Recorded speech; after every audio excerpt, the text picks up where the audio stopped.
fällt etwas ein.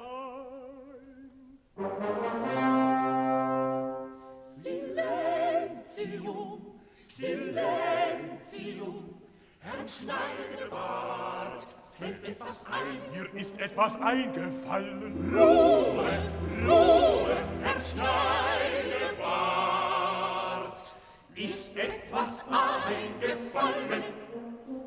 Wie wär es, wenn man Herrn Morosus verheiratete, aber so, dass er meint, dass er verheiratet sei, aber er gar nicht verheiratet wäre.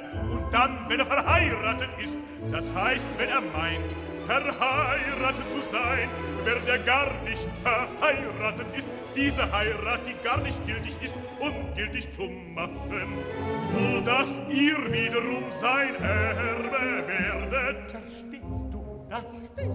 Verstehst du das? Verstehst du Er das? redet chinesisch. Er redet Ich vergeduldet, die großen Gedanken waren der Menschheit niemals sofort verständlich. Lasst mich nur machen, ich habe einen bedeutenden Plan.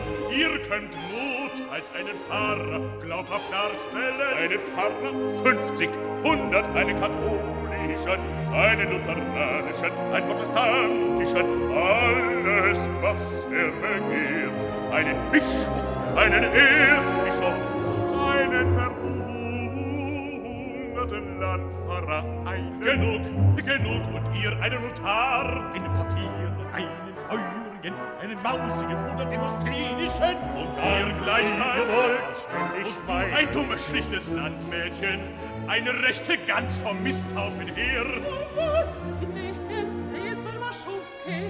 und du eine zierliche, kleine Kokette, Nicht ein so edler Kavalier, Amoroses zu Diensten zu sein. und ihr ein rührendes Mädchen voll Anmut und Bescheidenheit. Nein, ihr braucht nicht zu spielen, ihr seid es ja, ihr müsst nur sein, wie ihr seid, und werdet vortrefflich sein.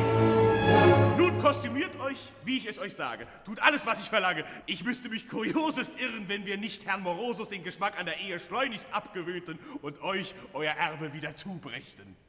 Seid ihr bereit?